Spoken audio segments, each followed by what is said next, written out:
हैं। यद्यपि यद्यपि वे इस धराधाम में सामान्य व्यक्ति की भांति प्रकट हुए थे, किंतु वे सामान्य व्यक्ति हैं नहीं।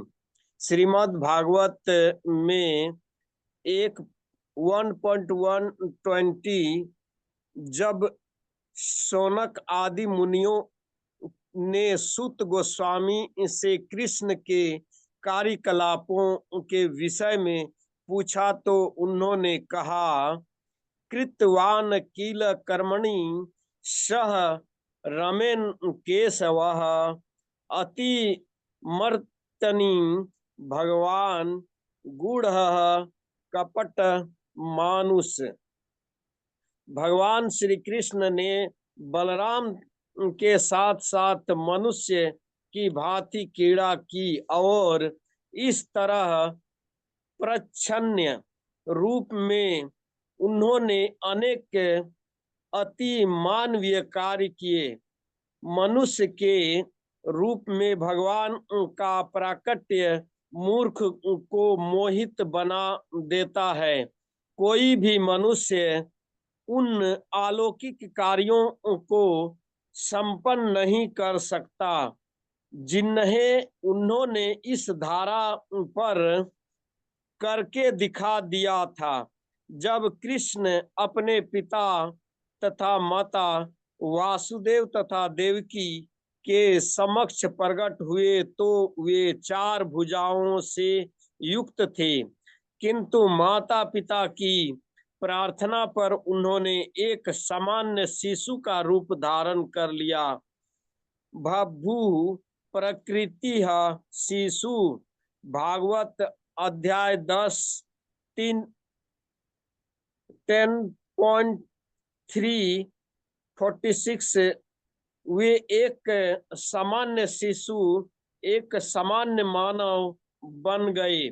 यहाँ पर भी यह इंगित होता है कि सामान्य व्यक्ति के रूप में प्रकट होना उनके दिव्य शरीर का एक गुण है।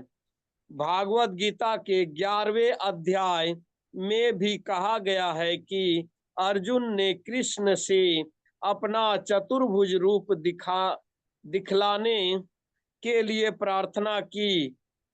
तो तेनेन रूपेन चतुर्भुजन, इस रूप को प्रकट करने के बाद अर्जुन के प्रार्थना करने पर उन्होंने पूर्व मनुष्य रूप में धारण कर लिया। मानुष्यम रूपम। भगवान के ये विभिन्न गुण निश्चित ही सामान्य मनुष्य जैसे नहीं हैं। हाँ, कतिपय धन्यवाद प्रभु। लोग तो कृष्ण। बाद में पढ़िए आप, बच्चे हो हरे। है ना, पहले ये समझ लेते हैं। तो ठीक है। यहाँ पे क्या बोला अभी देखिए, तो सगुणवादी और निर्गुणवादी, है ना। तो सगुणवादी मतलब कौन रहते हैं?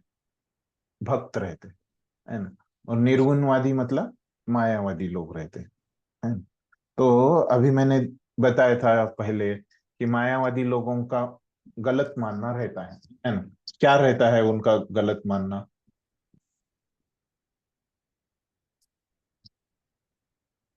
मायावादी लोगों का गलत रहता है एक धारणा।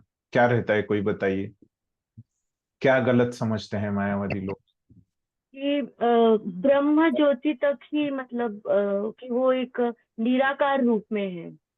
हाँ, भगवान का जो रूप है ना, जो मनुष्य रूप है ना, वो क्या हो सकता है, ऐसे दिव्य नहीं हो सकता, है ना। और जो भगवान मनुष्य के रूप में आते हैं, है ना, वो भगवान नहीं हो सकते, है ना। तो भगवान ये जो कार्य कर रहे हैं, तो अगर उनको कुछ रूप रहेगा तो इस प्रकार के वो कार्य नहीं कर सकते, है ना। तो उनको कुछ अलग ही होना चाहिए, वो दिव्य है मतलब उनको ऐसे मनुष्य का रूप नहीं हो सकता भगवान का, ऐसे उनका मानना है। और भक्तों का मानना क्या रहता है कि भगवान का रूप रहता है ना। तो उन जब वो मनुष्य के रूप में यहाँ पे लीला करने के लिए आते हैं, कृष्ण के रूप में, राम के रूप में, है ना, तो भक्त लोग उनको भगवान समझ लेते हैं, है ना। तो ऐसे फिर यहाँ पे क्या हो गया, ये दोनों के बीच में क्या हो गया, दोनों का मत क्या है? अलग है ना। तो किस मतलब क्या है, इसमें मतभेद है ना। और एक किस चीज के ऊपर मतभेद है, तो भगवान का जो मनुष्य रूप है ना, उसको लेके यहाँ पे मतभेद है। किसके बीच में? सगुणवादी और निर्गुणवादियों के बीच में, है ना। समझ गए? तो वही यहाँ पे प्रभुपाद ने पहले वाक्य लिखा है ना, कि सगुणवादी और निर्गुणवादियों में भगवान के मनुष्य के रूप में, है ना। तो भगवान जो मनुष्य के रूप में प्रकट होते हैं, तो उसके लेके क्या है, उन दोनों के बीच में एक मत नहीं है ना, अलग अलग मत है, मतभेद है ना? तो आगे बता रहे हैं प्रभुपाद, है ना। लेकिन अभी मतभेद है ना। तो दो व्यक्तियों में, है ना, मतभेद हो जाते हैं इस भौतिक जगत में। वो लोग कहाँ जाते हैं? आपके किसी के साथ मतभेद हो गया तो आप क्या करेंगे?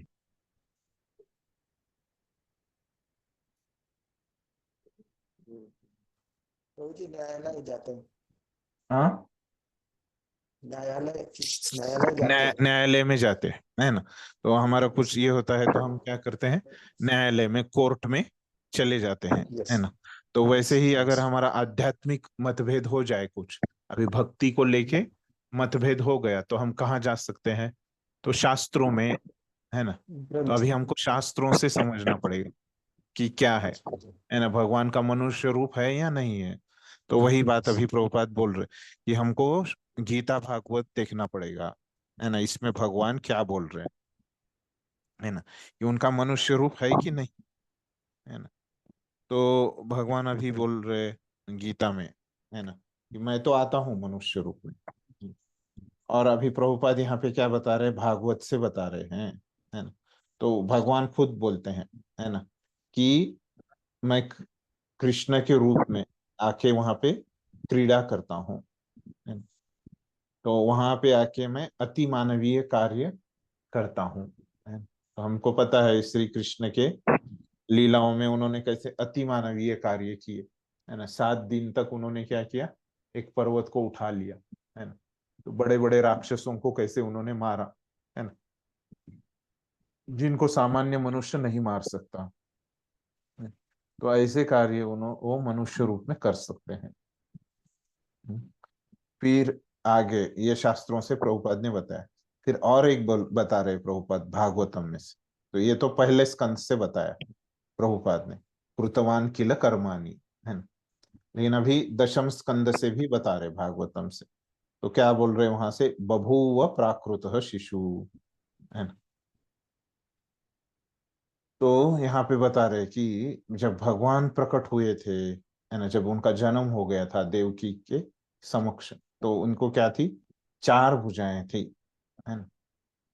लेकिन फिर उनके माता पिता ने जो प्रार्थना किया, है ना, तो वो क्या बन गए, सामान्य एक शिशु, मतलब एक छोटे बच्चे के रूप में उन्होंने रूप धारण कर लिया, है।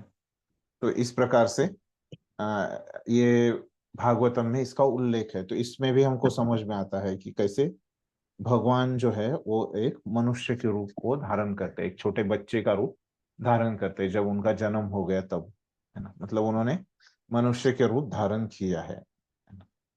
तो फिर ये दो हमने संदर्भ से भागवतम से समझ लिया। तो प्रभुपाद अभी तीसरा संदर्भ ले रहे हैं ना। तो आगे जब हम 11वें अध्याय में जाएंगे, तो 11वें अध्याय में क्या होता है, भगवान क्या दिखाते हैं, अपना विराट रूप दिखाते हैं, है ना। 11वें अध्याय का जो शीर्षक है वही क्या है, विराट रूप भगवान का, है ना। तो भगवान विराट रूप दिखाते हैं, तो अर्जुन को ये अच्छा नहीं लगता, है ना। तो अर्जुन बोलता है कि नहीं नहीं, आप वो पहले वाला जो रूप है आपका, है, तो मनुष्य रूप वही मुझे दिखाओ, भक्तों को वही रूप अच्छा लगता है ना। तो इसका कारण भी वहां पे प्रभुपाद आपको बताएंगे 11वें अध्याय में। तो कारण प्रभुपाद बताते हैं कि भक्त जो है वो भगवान के साथ आदान प्रदान करना चाहता है। तो इसीलिए ये विराट रूप के साथ आप आदान प्रदान नहीं कर सकते, है। तो भक्त जो है भगवान को खिलाता है ना। ये विराट रूप को आप खिला नहीं सकते, है। भक्त जो है वो भगवान की सेवा करता है, तो विराट रूप की आप सेवा नहीं कर सकते हैं। तो इसी प्रकार से वहां पे बताया गया है कि भक्त को जो रहता है ये मनुष्य रूप ही अच्छा लगता है, क्योंकि वो उनकी सेवा कर सकता है, उनको भोग बना सकते, खिला सकता है ना, और भी उनके साथ संबंध बना सकता है ना। तो ये हमको 11वें अध्याय में भी सीखने को मिलता है कि भगवान का जो रूप रहता है वो मनुष्य रूप में भगवान आते हैं, है ना। तो ऐसे 3 जगहों से प्रभुपाद ने बताया अभी तक, है ना। फिर अगला हम परिच्छेद पढ़ के देखते हैं क्या और क्या बता रहे प्रभुपाद। पढ़िए प्रभु जी। कतिपय लोगों जो कृष्ण का उपहास करते हैं और मायावादी दर्शन से प्रभावित होते हैं, श्रीमद् भागवत के निम्नलिखित श्लोक 3.29-21 को यह सिद्ध करने के लिए उद्धृत करते हैं कि कृष्ण एक सामान्य व्यक्ति थे। अहम सर्वेषु भूतेषु भूतात्मा अवस्थिता, सदा परमेश्वर समस्त जीवों में विद्यमान है।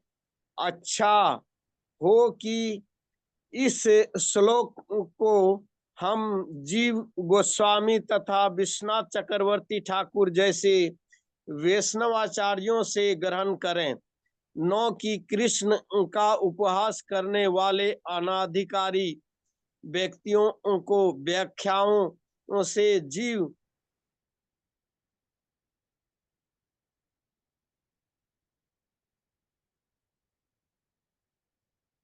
हरे कृष्णा, आपका नेटवर्क चला गया लग रहा है।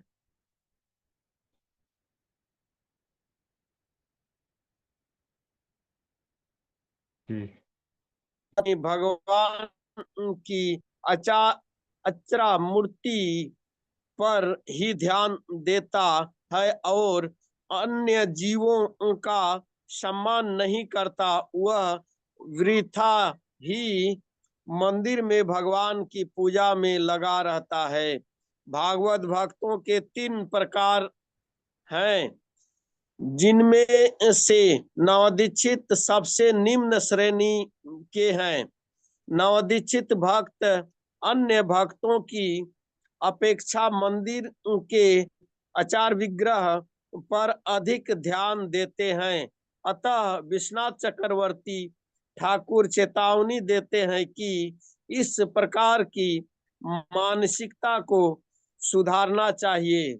भक्त को समझना चाहिए कि चूंकि कृष्ण परमात्मा रूप में प्रत्येक जीव के हृदय में विद्यमान है, अतः प्रत्येक व्यक्ति परमेश्वर का निवास या मंदिर है। इसलिए जैसे कोई भक्त भगवान के मंदिर का सम्मान करता है, वैसे प्रत्येक जीव का सम्मान करना चाहिए जिसमें परमात्मा निवास करता है। अतः प्रत्येक व्यक्ति का समुचित सम्मान करना चाहिए, कभी अपेक्षा नहीं करनी चाहिए। ऐसे अनेक निर्विशेषवादी हैं जो मंदिर पूजा का उपहास करते हैं। वे कहते हैं कि चूंकि भगवान सर्वत्र है, तो फिर अपने को हम मंदिर पूजा तक ही सीमित क्यों रखें? यदि ईश्वर सर्वत्र है तो क्या वे मंदिर या आचार विग्रह में नहीं होंगे? यद्यपि सगुणवादी तथा निर्विशेषवादी निरंतर लड़ते रहेंगे, किंतु कृष्ण भावनामृत में पूर्ण भक्त यह जानता है कि यद्यपि कृष्ण भगवान हैं, किंतु वे सर्वव्यापी हैं, जिसकी पुष्टि ब्रह्म संहिता में हुई है। यद्यपि उनका निजी धाम गोलक वृंदावन है और वे वहीं निरंतर वास करते हैं, किंतु वे अपनी शक्ति की विभिन्न अभिव्यक्तियों द्वारा तथा अपने विस्तार द्वारा भौतिक तथा आध्यात्मिक जगत में सर्वत्र विद्यमान रहते हैं। हरे कृष्ण प्रभु दंडवत। धन्यवाद। तो अभी हम देखते हैं कि यहाँ पे क्या बोल रहे हैं प्रभुपाद। यहाँ पे प्रभुपाद बोल रहे हैं कि जो लोग फिर ये जो मायावादी लोगों का कहना मानते हैं, है ना, उनसे जो प्रभु प्रभावित होते हैं, है ना, तो वो क्या समझेंगे फिर, भगवान को एक सामान्य व्यक्ति ही समझेंगे, है ना। और ऐसे श्लोक आता है ना, भागवतम का एक श्लोक है, तो उसमें भगवान क्या बोल रहे हैं कि अहम सर्वेषु भूतेषु भूतात्मा अवस्थितः सदा, है ना। तो वहां पे बोल रहे कि पर मैं समस्त जीवों में विद्यमान रहता हूँ, है ना। तो फिर यहाँ पे बोल रहे हैं कि ये मायावादी लोग इसको क्या बोलते हैं फिर इसको, कि भगवान जो है ना, वो क्या है कि ये देखिए वो जीवों के अंदर है ना, इस प्रकार से बोलते हैं। तो वो मनुष्य रूप में नहीं आते, है ना। तो ये जीवों के अंदर रहते हैं, सभी जीवों के अंदर, है ना। तो इस प्रकार से वो बोलते हैं, है ना। तो हाँ लेकिन हमारे आचार्यों, प्रभुपाद क्या बोल रहे हैं कि हमारे आचार्यों से सुनना चाहिए। तो हमारे आचार्य क्या बताते हैं, है ना, कि भगवान सभी जीवों के अंदर है, लेकिन किस रूप में है, परमात्मा के रूप में, है ना। लेकिन ये जब भगवान के रूप में आते हैं, है ना, तो वो क्या रहते हैं, अलग रहते हैं, है ना। भगवान के रूप में वो सभी जीवों में नहीं आते, है ना। तो जैसे कृष्ण है, वो मनुष्य के रूप में आ गए वो, लेकिन वो कृष्ण के ही रूप में है ना, किसी के अन्य के रूप में नहीं है। जैसे राम है, तो वो भगवान मनुष्य के रूप में आ गए, लेकिन वो केवल राम के ही रूप में है ना, अन्य किसी के रूप में नहीं है ना। इस प्रकार से हमारे आचार्य बताते हैं। लेकिन ये लोग क्या बोलते हैं कि नहीं, वो मनुष्य के अंदर आते हैं, है ना। ऐसे राम कृष्ण ऐसे मनुष्य रूप में वो नहीं आ सकते, है ना। ऐसे ये मायावादी लोगों का कहना रहता है। तो ये उनका गलत कहना है। तो फिर ये तीन प्रकार के लोग रहते हैं, है ना। यहाँ पे भक्त है, तीन प्रकार के भक्तों की श्रेणी है। तो ये कैसे कनिष्ठ जो रहते हैं, वो भगवान को केवल अर्चा विग्रह के ही रूप में देखते हैं, है ना। और अन्य जगह पे उनकी उपस्थिति नहीं रहती, क्योंकि वो क्या है कि अन्य जगह पे भी है, क्योंकि वो बोल रहे हैं ना कि मैं सर्वत्र व्याप्त हूँ, है ना। और अन्य जगह पे उनका रूप क्या बोला है, कि सभी जो मनुष्य है ना, तो उनके अंदर भगवान है परमात्मा के रूप में, है ना। और उनका शरीर भी क्या है, एक मंदिर है ना। देखिए जैसे मंदिर में भगवान है ना, कौन से रूप में है मंदिर में भगवान, अर्चा विग्रहों के रूप में, है ना। अर्चा विग्रहों से वो अभिन्न है। तो वैसे ही हमारे सबके शरीर में क्या है, भगवान एक परमात्मा के रूप में है ना। और परमात्मा और भगवान हम क्या है, अभिन्न है ना। तो इसीलिए हमने क्या करना चाहिए, सभी लोगों को क्या करना चाहिए, आदर देना चाहिए, है ना? क्योंकि सबके अंदर परमात्मा है ना? तो किसी को अगर हम किसी का शोषण कर रहे हैं, है ना, किसी को हम तकलीफ दे रहे हैं, है ना? तो क्या हो रहा है, हम भगवान के मंदिर को तकलीफ दे रहे हैं, है ना? तो भगवान के मंदिर का हम शोषण कर रहे हैं, है ना? इस प्रकार से उसका अर्थ होता है ना? क्योंकि उस व्यक्ति के शरीर में भी क्या है, परमात्मा है ना? तो इसीलिए भक्त क्या करते हैं, अपने भोजन के लिए, है ना, या अपने जिह्वा की तुष्टि के लिए, है ना, तो किसी जीव के शरीर को मारते नहीं, है ना। तो इसीलिए वो मांसाहार नहीं करते, है ना। तो अभी हम क्या है, सभी जीवों को हमने आदर देना चाहिए, है ना, भले ही वो प्राणी क्यों ना हो, है ना। लेकिन उसके अंदर क्या है, प्राणी के अंदर भी क्या है, परमात्मा के रूप में भगवान है ना। तो इसीलिए हमने क्या करना चाहिए, प्राणी की भी हत्या नहीं करनी चाहिए, है ना। केवल हमारे जिह्वा की संतुष्टि के लिए, केवल हमारा पेट भरने के लिए, है ना। क्योंकि हमने इस प्रकार से प्राणी की भी हत्या नहीं करनी चाहिए। ये यहाँ पे क्या कर सकते हैं, हम समझ सकते हैं, है ना, क्यों हम लोग मांसाहार नहीं करते, है ना? क्यों नहीं करते, क्योंकि क्या है कि वो प्राणी के शरीर में भी क्या है, परमात्मा है, आत्मा है ना। तो इसीलिए उसको मारना नहीं चाहिए, है ना। और जो सभी मनुष्य हैं उनको क्या करना चाहिए, हमने आदर देना चाहिए, है ना। सभी को हम, तो इसलिए हम क्या बोलते हैं, एक दूसरे को प्रभु बोलते हैं, है ना, माता जी बोलते हैं, ऐसे आदर देके बोलते हैं, है ना। तो क्योंकि उनके शरीर में भी क्या है, परमात्मा है ना, भगवान है। तो ये बात हमको समझनी चाहिए।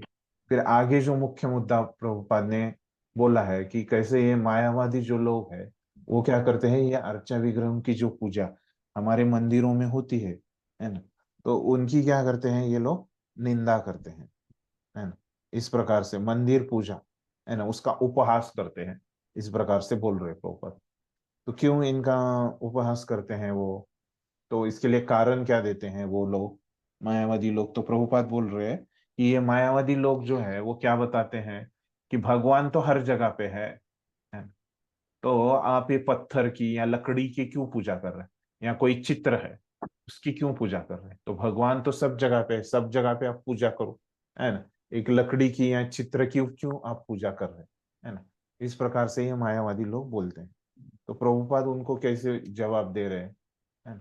तो भगवान सब जगह पे है, मतलब क्या लकड़ी के अंदर नहीं है क्या, है ना, या चित्र के अंदर नहीं है क्या, तो आप इनकी पूजा क्यों नहीं कर पाए, है ना। इस प्रकार से प्रभुपाद बोल रहे हैं। तो भक्त का ज्ञान कैसे रहता है, प्रभुपाद बोल रहे कि कृष्ण पूर्ण पुरुषोत्तम भगवान है, और वो सब जगह पे व्याप्त कैसे हैं, उनकी शक्तियों से, विभिन्न शक्तियों से, है ना। हर जगह पे वो व्याप्त है, वो गोलोक वृंदावन धाम में वास करते हैं, लेकिन हर जगह पे सर्वत्र व्याप्त कैसे है वो, अपनी शक्तियों से है। तो ये सही ज्ञान है, और यही ज्ञान कहाँ पे बताया है, प्रभुपाद बोल रहे ब्रह्म संहिता में भी यही ज्ञान बताया। और अभी भगवान ने भी थोड़ी देर पहले चौथे श्लोक से लेके 10वें श्लोक तक यही ज्ञान बताया, है ना, कि कैसे वो भगवान के रूप में कहाँ पे है, भगवान भगवान के रूप में कहाँ पे है,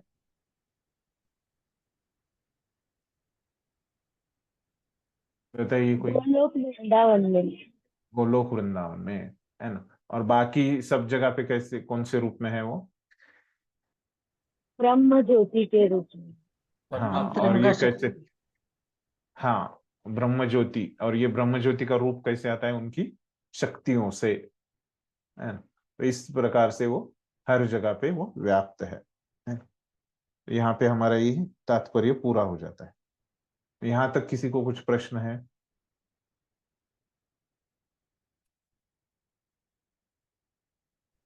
ठीक है। तो अभी 11वें श्लोक में भगवान ने किसके बारे में बताया, मैं पूछता हूँ प्रश्न के। ये जो 11वां श्लोक हमने पढ़ा पूरा, है ना, जो मूर्ख लोग हैं, है ना, भगवान को नहीं समझ पाते, भगवान के रूप में, रूप को नहीं समझ पा रहे, तो ये कौन से प्रकार के लोग हैं, मैंने बताया था, क्या नाम है इन लोगों को? मूढ़ा, अपहत, ज्ञान, हम्म दुष्कृतन, 4 प्रकार के दुष्कृतन। नहीं, इसमें 11वें श्लोक में मूर्ख, निर बराबर मूर्ख लोग है, लेकिन और एक इनका नाम बताया था, मूढ़, वही मायावादी प्रभु। मूर्ख, हाँ मायावादी, है ना। तो ये मायावादी मूर्ख लोग हैं, है ना, और इनकी समझ रहती है कि भगवान का रूप नहीं है, मनुष्य रूप नहीं है ना। इस प्रकार से वो क्या करते हैं, भगवान का जो मनुष्य रूप है ना, उसका वो आदर नहीं करते, है ना, उसका वो अनादर करते हैं। तो ऐसे लोगों को क्या, इनको जैसे एक चोर है, उसको चोरी किया तो क्या होता है, उसको जेल में जाना पड़ता है ना। तो ऐसे जो लोग हैं वो भगवान के रूप को नहीं समझ पाते, तो उनके साथ क्या परिणाम होता है ना? तो उनको क्या मिलता है, फल क्या मिलता है ना। तो ये भगवान कहाँ पे बताएंगे, अगले श्लोक में बताएंगे, 12वें श्लोक में, है ना। जैसे जो मायावादी लोग है ना, जो भगवान के मनुष्य रूप को मानते हैं, क्या वो लोग, मायावादी लोग भगवान के मनुष्य रूप को मानते हैं क्या? नहीं। नहीं मानते मानते। हाँ, तो उनके साथ क्या होता है ना, बोल रहे हैं। तो क्या है, मोघाशा मोघ कर्माणो मोघ ज्ञाना विचेतसः राक्षसीम आसुरीम चैव प्रकृतिम मोहिनीम श्रिता। क्या बोल रहे हैं कि जो लोग इस प्रकार मोहग्रस्त है ना।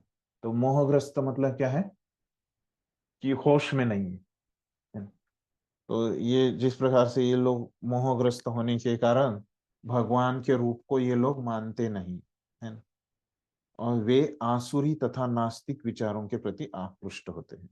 और ऐसे जो लोग हैं अंत में क्या हो जाता है, थोड़े समय के बाद एक तो असुरी विचारों के बन जाते हैं या नास्तिक बनते हैं, फिर बाद में भगवान को मानते ही नहीं, भगवान का अस्तित्व नहीं ऐसे समझते हैं ये लोग, है ना। और इस मोहग्रस्त अवस्था में उनकी मुक्ति आशा, उनके सकाम कर्म तथा ज्ञान का अनुशीलन सभी निष्फल हो जाते हैं। तो ऐसी जो अवस्था है वो भगवान के रूप को नहीं मानते, तो क्या हो जाता है उनका, वो बाद में असुरी तथा नास्तिक विचारों के प्रति आकर्षित हो जाते हैं, आकृष्ट हो जाते हैं, है ना। तो अभी तो वो बोल रहे कि भगवान को रूप नहीं है, बाद में बोल देंगे कि भगवान ही नहीं है बोलेंगे, है ना। ऐसे आगे जाके वो लोग करेंगे, है ना, जैसे नास्तिक लोग करते हैं, वो बोल रहे भगवान, है ना। आगे जाके वो लोग क्या करेंगे, भगवान का अस्तित्व ही नहीं मानेंगे। फिर इसमें क्या हो जाता है उनका, वो अगर कर्मयोग का अभ्यास करेंगे, है ना, तो भी क्या हो जाएगा, वो पूरा नहीं कर पाएंगे, है ना। कर्मयोग वो शुरू करेंगे तो भी क्या हो जाएगा, वो निराश होके कर्मयोग को भी छोड़ देंगे, फ्रस्ट्रेट हो जाएंगे, है ना। तो सकाम कर्म का रास्ता भी वो लोग छोड़ देंगे। फिर कर्मयोग छोड़ के वो लोग क्या करेंगे, ज्ञान योग का अभ्यास शुरू करेंगे, और ज्ञान योग भी क्या हो जाएगा उनका, ज्ञान योग में भी वो लोग फ्रस्ट्रेट हो जाएंगे, है ना। तो उनको मुक्ति प्राप्त करने की जो उनकी आशा है ना, तो ऐसे मोहग्रस्त अवस्था में क्या हो जाएगा, ये मुक्ति प्राप्त वो कर ही नहीं पाएंगे। मतलब देखिए, इसका अर्थ क्या हो गया, प्रत्यक्ष रूप से अगर कोई भगवान के मनुष्य रूप को स्वीकार नहीं करता तो क्या हो जाता है, उसको कर्मयोग भी करेगा तो उसका फल उसको नहीं मिलेगा, है ना। वो ज्ञान योग भी करेगा तो क्या हो जाएगा, उसको कुछ भी फल नहीं मिलेगा, है ना। तो उसका जो फल, मुक्ति की जो इच्छा है ना, व्यक्ति ये मुक्ति के लिए करता है, कर्म योग, ज्ञान योग, अष्टांग योग, है ना। तो ये सभी योग क्या करते हैं, लोग मुक्ति के लिए करते हैं। तो उसकी जो अभी मुक्ति की जो इच्छाएं हैं वो क्या हो जाएगी, निष्फल हो जाएगी, मतलब वो पूरा फ्रस्ट्रेट हो जाएगा। उसको कर्मयोग से कुछ फल प्राप्त कर नहीं सकता, वो ज्ञान योग से भी कुछ प्राप्त नहीं कर सकता, है ना। तो वो क्या रहेगा, वो किसी काम का नहीं रहेगा ऐसे व्यक्ति, है ना। तो किसी भी योगा पद्धति का वो अभ्यास नहीं कर सकता, है ना। जो भगवान के रूप को मानता है वही किसी तो योगा पद्धति का, कर्म योग रहे, ज्ञान योग रहे, है ना, तो उसका वो अभ्यास कर सकता है ना। नहीं तो क्या होता है, उसको कुछ भी फल नहीं मिलता, है। ठीक है, स्पष्ट है भाषांतर। महावीर प्रभु पढ़िए तात्पर्य।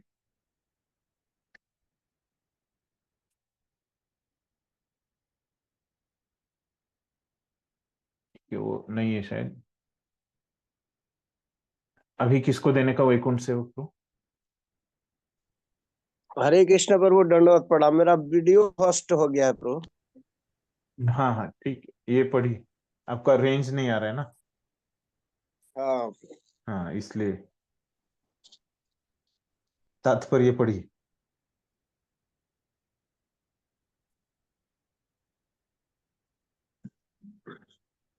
ऐसे अनेक भक्त हैं जो अपने को कृष्ण भावनामृत भक्त में रत दिखलाते हैं, किंतु किंतु अंतकरण से वे भगवान कृष्ण को परम ब्रह्मा नहीं मानते। ऐसे लोगों को कभी भी भक्ति फल भागवत धाम जाना प्राप्त नहीं होता।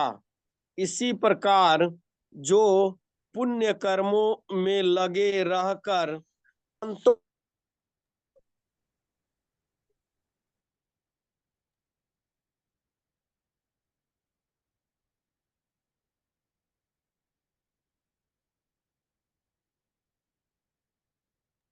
प्रभु जी आवाज नहीं आ रही है।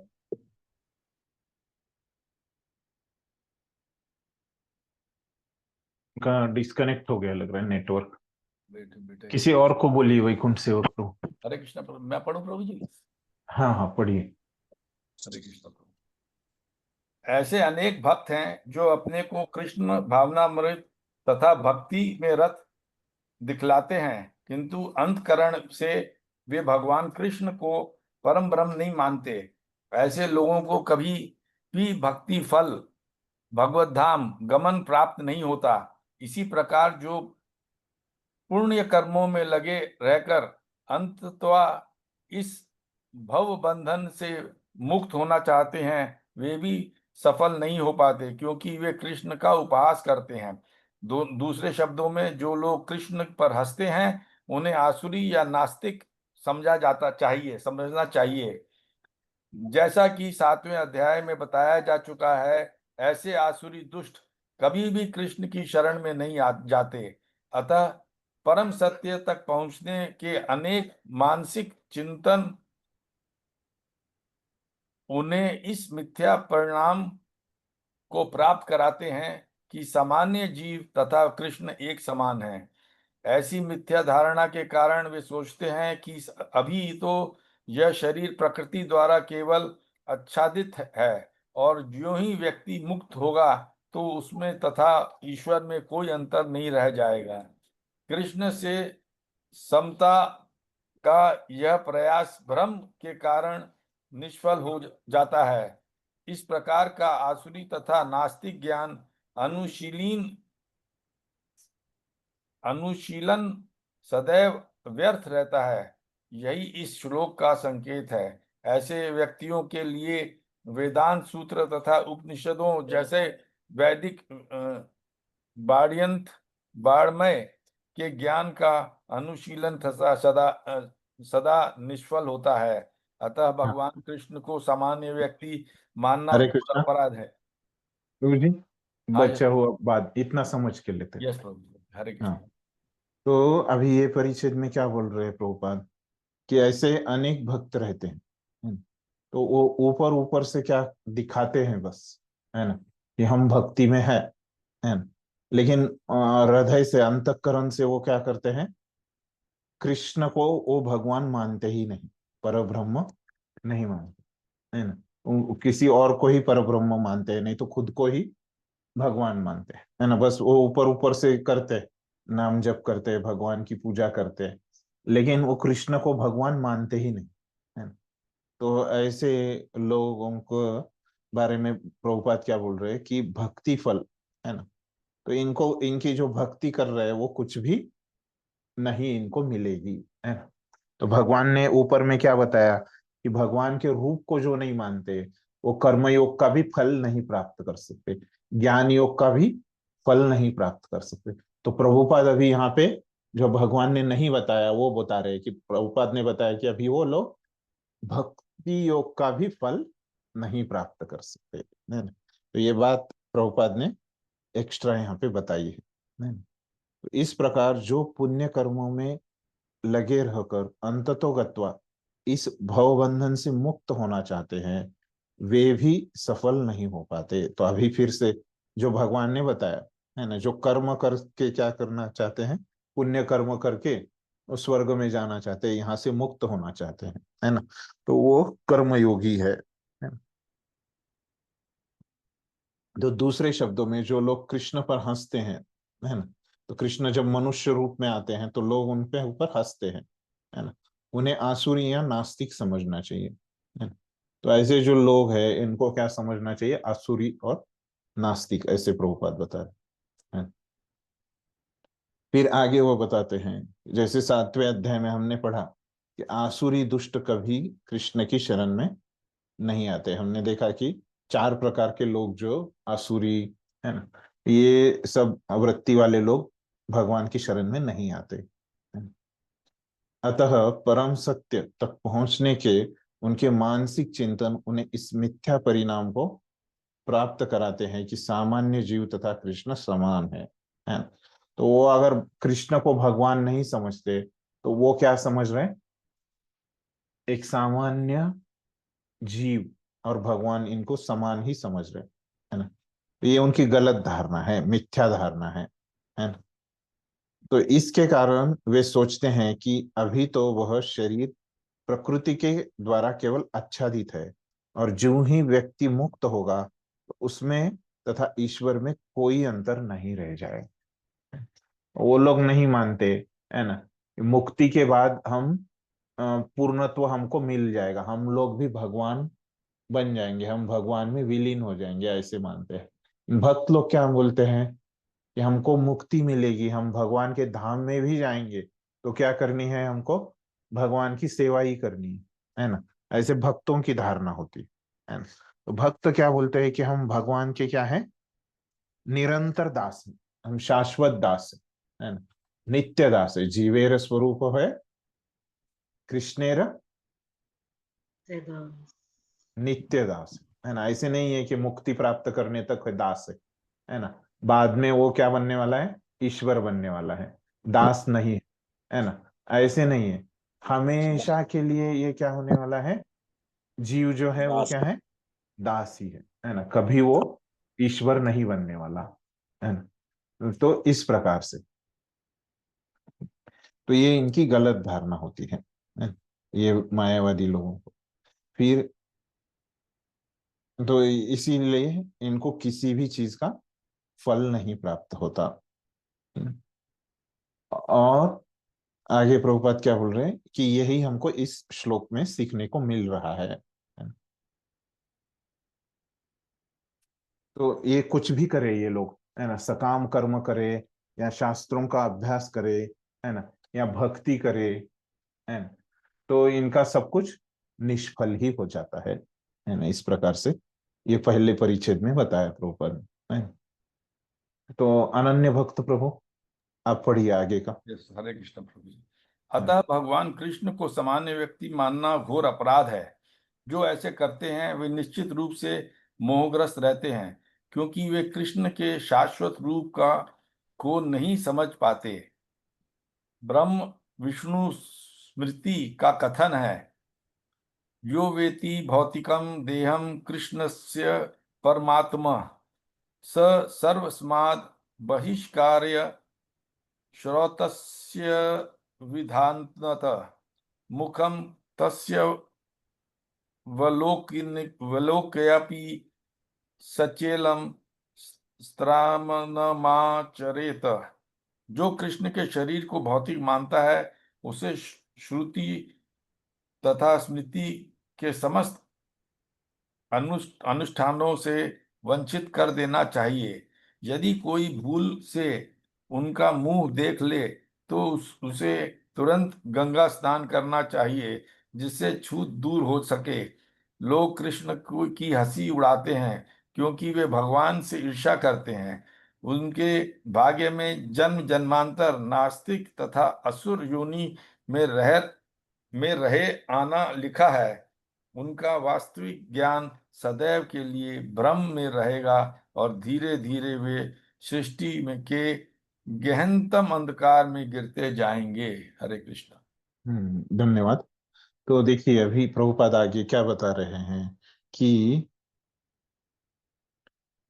इसलिए क्या होता है, भगवान कृष्ण को सामान्य व्यक्ति मानना घोर अपराध है। तो ऐसे भगवान का जो रूप है ना, तो इसको क्या है कि ये जो मनुष्य रूप है, तो ये सामान्य रूप है। भगवान भले ही मनुष्य रूप में आते हैं लेकिन इस रूप को सामान्य मानना है ना, तो ये क्या है, अपराध है ना। इस तरह से यहाँ पे प्रभुपाद लिख रहे हैं है ना। तो ये 11वें स्कंद में भी भागवतम के ये आता है तो आपने सुना होगा, तो भगवान इस दुनिया से चले गए, है ना। तो भगवान को ये दुनिया छोड़ के चले जाने की जो लीला है, उसको कौन सी लीला बोलते हैं, पता है किसी को? जैसे भगवान यहाँ पे जन्म लेते हैं, है ना, तो उसको क्या बोलते हैं, जन्म लीला, या भगवान के अवतरण की लीला, है ना। तो भगवान ये दुनिया छोड़ के जाते हैं, है ना, तो उसको कौन सी लीला बोलते हैं? मोशल लीला। मोशल लीला, है ना। चैतन्य महाप्रभु जब छोड़ के जाते हैं उसको अंत्य लीला बोलते, है ना। प्रभु जी अभी बोल रहे जब भगवान कृष्ण जब जाते हैं छोड़ के, तो उसको मोशल लीला। और ये मोशल लीला कहाँ पे बताई गई है? भगवान के जन्म की लीला कहाँ पे बताई है? भागवतम में। भागवतम में, है ना, बराबर है। तो ये जो मोशल कौन से स्कंद में है जन्म की लीला? भागवतम के 12 स्कंद में से? दशम में है प्रभु जी। हाँ, दशम में है, बराबर। तो वैसे ही भगवान ये दुनिया छोड़ के जाते हैं, ये मोशल लीला कौन से स्कंद में है? 11वें स्कंद, 11वें स्कंद। हाँ, तो उसमें बताया गया है, अपने आचार्य बताते हैं, तो ये मोशल लीला क्यों की भगवान ने और कैसे की, है ना। तो आपको पता होगा कि जब भगवान छोड़ के चले गए तो कैसे गए छोड़ के, सुना है आपने पहले कभी?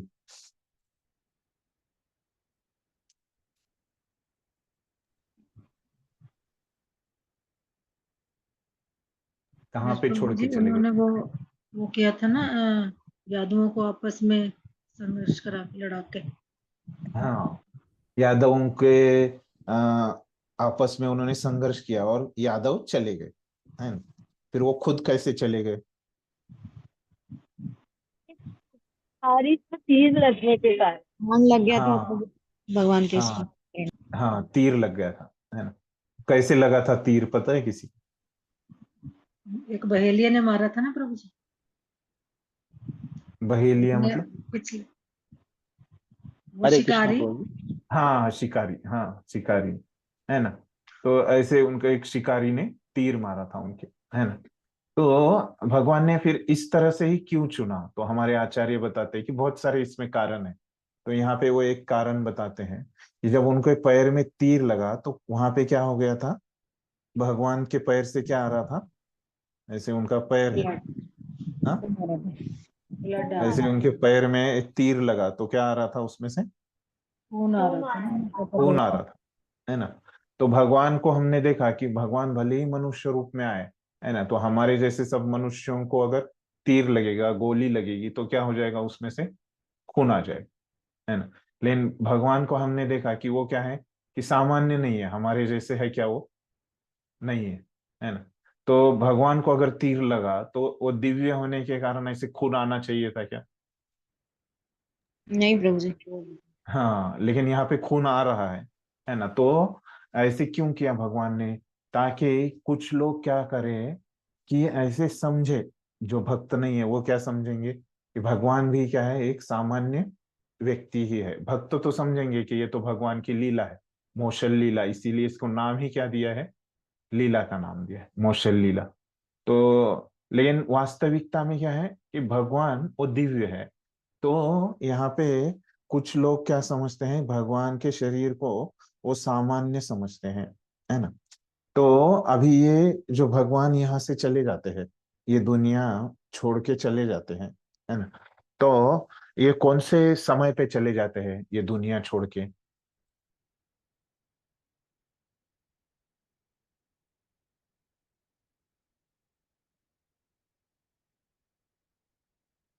कौन से समय में ये हुआ था?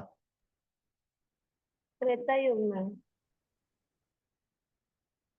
द्वापर में हुआ था। लेकिन हाँ, प्रभु जी, द्वापर के अंत में, है ना, द्वापर के अंत में, है ना। और ये द्वापर के बाद क्या होना था, कलयुग आना था, है ना। तो ये कलयुग आना था, ये कलयुग में कौन से लोग आते हैं, पापी लोग आते हैं अधिकतर, है ना। कुछ अच्छे भी लोग होते हैं, है ना, लेकिन अधिकतर ये लोग पापी आते हैं कलयुग में। तो इसके लिए कुछ पाप करना पड़ेगा ना, अपराध करना पड़ेगा भगवान के प्रति, है ना। तो भगवान ने क्या क्या किया, द्वापर युग के बाद कलयुग आने वाला था, ये द्वापर युग के अंत में भगवान ने ये लीला की, है ना, मोशन लीला, और उनके पैरों से खून आ रहा था ताकि लोग समझे कि भगवान क्या है, भगवान का जो रूप है वो क्या है, मनुष्य रूप जो है एक सामान्य रूप है ना, ऐसे लोग समझे और लोगों से अपराध हो जाए, है ना, और ये अपराध क्या है, बहुत बड़ा है और इससे कलयुग आ जाए, है ना। तो ऐसे इसके पीछे कारण था, हमारे आचार्य बताते, है ना। तो ये कलयुग आने के लिए भगवान ने ऐसे व्यवस्था की, तो उन्होंने चुना ऐसे ही कि एक शिकारी आएगा, वो ऐसे तीर मारेगा, भगवान के पैर से खून आएगा और भगवान क्या हो जाएंगे, वहां से चले जाएंगे अपने धाम में, है ना। तो ये कलयुग आने के लिए लोगों के कुछ अपराध होने चाहिए। तो यहाँ पे हम क्या सीख सकते हैं, ये जो वाक्य प्रभुपाद ने यहाँ पे लिखा है ना, कौन सा, भगवान कृष्ण को सामान्य व्यक्ति मानना घोर अपराध है ना। तो यहाँ पे लोगों ने क्या किया, मोशन लीला में भगवान को सामान्य व्यक्ति लोगों ने माना, और वो इतना बड़ा अपराध हो गया, क्या हो गया, उसकी वजह से कलयुग आ गया, है ना। तो इतना बड़ा अपराध है, घोर अपराध, जो प्रभुपाद ने लिखा है, घोर अपराध मतलब कैसे होता है, बड़ा अपराध होता है, घोर होता है। तो इतना बड़ा अपराध है ये कि इसके कारण क्या हो जाता है, कलयुग आ जाता है ना। तो ये सामान्य अपराध नहीं है ना, कि भगवान के रूप को सामान्य समझना या भगवान को रूप नहीं है ऐसे समझना, है ना। तो ये बहुत बड़ा अपराध है ना। तो ये बात बताते हैं, यहां से शुरू करते हैं, पहला ही वाक्य ऐसे लिखा है प्रभुपाद ने, है ना। फिर आगे बताते हैं वो कि ऐसे मानने से व्यक्ति क्या हो जाता है, मोहग्रस्त हो जाता है, और कृष्ण के शाश्वत रूप को नहीं समझ पाता, है ना। तो भगवान का ये जो रूप है शाश्वत है ना, ये कभी नष्ट नहीं होने वाला, है ना, इसको नहीं समझ पाता है। तो फिर आगे वो ब्रह्म द्विष्णु स्मृति, है ना, तो ये ग्रंथ है, स्मृति ग्रंथ, है ना। तो इसमें का श्लोक लेके वो बता रहे हैं, है ना, कि अगर भगवान को कोई भौतिक मानता है, सामान्य मानता है, तो क्या हो जाता है कि ऐसे व्यक्ति का हमने मुंह, उसका चेहरा भी नहीं देखना चाहिए, है ना। तो तुरंत ऐसे व्यक्ति को देख के हमने गंगा में जाके स्नान करना चाहिए, गोमूत्र अपने ऊपर डालना चाहिए, शुद्ध की शुद्धि कर लेनी चाहिए, है ना। तो ये सब ये मायावादी लोग है ना। तो ऐसे इनके बारे में शास्त्रों में कहा है ना? तो ये मायावादी और हमारे बीच में क्या है, एक अंतर है, तत्वज्ञान के रूप में हम उनका तत्वज्ञान स्वीकार नहीं करते, है ना। लेकिन फिर भी इसके पहले प्रभुपाद ने क्या बताया है कि सभी जीवों के अंदर कौन है, परमात्मा। आत्मा और परमात्मा। परमात्मा है ना। तो इसीलिए क्या बताया प्रभुपाद ने उनको, क्या बताया था, हम सबको मान सम्मान रखना चाहिए, सब जीवों को हाँ, सबको आदर देना चाहिए, है ना, आदर सबके देना अंदर परमात्मा है। तो ये मायावादी लोगों के अंदर परमात्मा है क्या, है। हाँ, तो उनको आदर देना चाहिए क्या नहीं, आदर देना चाहिए। हाँ देना चाहिए, है ना। तो यहाँ पे शास्त्रों में बताया कि उनको आप देखोगे भी, है ना, तो क्या करना चाहिए, तुरंत गंगा में स्नान करना चाहिए, है, और खुद की शुद्धि करनी चाहिए, है ना। लेकिन हम देखते हैं प्रभुपाद के जीवन में, है ना, तो प्रभुपाद बहुत सारे माया, जैसे मुंबई में प्रभुपाद क्या करते थे, सुबह सुबह प्रभुपाद क्या करते थे, वो समुद्र किनारे वॉकिंग कर रहे थे। हाँ वॉकिंग के लिए। तो वहां पे एक आता था मायावादी व्यक्ति, है ना, जो हमेशा प्रभुपाद को मिलता था, उसका नाम क्या था, डॉक्टर पटेल उसको बोलते, है ना। तो मुंबई में वो आता था, वहां पे प्रभुपाद को मिलता था, और दूसरे बहुत दोनों एक दूसरे को बहुत आदर देते थे, है ना। तो हम क्या कर सकते हैं, एक जो हमारी एक दूसरे को आदर देने की क्या है, संस्कृति है ना। तो ये मायावादी लोगों से हम बात वगैरह कर सकते हैं, है ना, भले ही ऐसे शास्त्रों में उनकी ऐसी घोर निंदा की गई है ना। तो ये निंदा के पीछे मकसद क्या है कि ये बहुत हानिकारक लोग हैं, है ना, ये समझना चाहिए। तो प्रभुपाद के बर्ताव से लेकिन हम क्या समझते हैं, अगर हमको कुछ समझना है तो हमको क्या समझना पड़ेगा, शास्त्रों से भी समझना पड़ेगा और भक्तों से भी समझना पड़ेगा। लेकिन कैसे किया है, प्रभुपाद ने क्या किया है, मायावादी लोगों को आदर दिया है ना, और मायावादी लोग भी उनको आदर देते थे। जब अंतिम समय में जब प्रभुपाद बीमार थे, है ना, कहाँ पे, वृंदावन में, है ना, तो प्रभुपाद को वहां पे बहुत सारे मायावादी सन्यासी भी मिलने को आते थे, है ना। जब वो प्रभुपाद के रूम में प्रभुपाद को मिलने आते थे, तो प्रभुपाद क्या बोलते थे अपने शिष्यों को, उनको बैठने के लिए कुर्सी दे दो, है ना, उनको पीने के लिए पानी दे दो, है ना। तो जैसे हम घर में हमारे कुछ अतिथि आ जाते हैं तो कैसे हम उनको पूछते हैं, पानी पूछते हैं, है ना, कुछ चाहिए क्या पूछते हैं, तो वैसे ही प्रभुपाद उनको जो अंतिम समय में जो मायावादी मिलने को आते थे उनको देते थे, है ना। तो अभी फिर हमको क्या समझता है, फिर ये दोनों में से हमको समझ में आता है कि ये जो मायावादी लोग हैं, है ना, तो भले ही हमसे आध्यात्मिक तरीके में, है ना, भगवान को समझने के तरीके में हमारा इनमें मतभेद है ना। भले ही शास्त्रों में बताया कि हमने मायावादी लोगों का मुख भी नहीं देखना चाहते, अगर देख लिया गलती से तो गंगा में जाके नहाना चाहिए, है ना, गोमूत्र छिड़कना चाहिए, ऐसे बोला है। लेकिन प्रभुपाद से हम सीख सकते हैं कि भले मायावादी लोगों को हम एक संस्कृति के रूप में, है ना, इनसे बात कर सकते हैं, इनको आदर दे सकते हैं, लेकिन क्या है कि इनके मत से हमको प्रभावित नहीं होना है ना। हमारा संग इनको देना है, या इनसे बात कर सकते हैं, लेकिन इनसे उनका संग नहीं ले प्रभावित सकते। नहीं, हाँ, इनके संग बातों से प्रभावित नहीं होना है ना, इनसे कोई आध्यात्मिक बातें नहीं करनी है ना। संस्कृति के रूप में उनसे संबंध रख सकते हैं, ऊपर ऊपर से दोस्ती रख सकते हैं, है ना, लेकिन उनसे प्रभावित नहीं हो सकते। तो यहाँ पे ये तात्पर्य पूरा होता है ना। तो ये ऐसे हमने समझ के लिया कि जो प्रभुपाद ने इस श्लोक के ऊपर बोला है ना। तो प्रभु जी आपका प्रश्न पूछिए, क्या है। संकीर्तन हरे कृष्ण प्रभु जी, धन्यवाद प्रणाम। हाँ।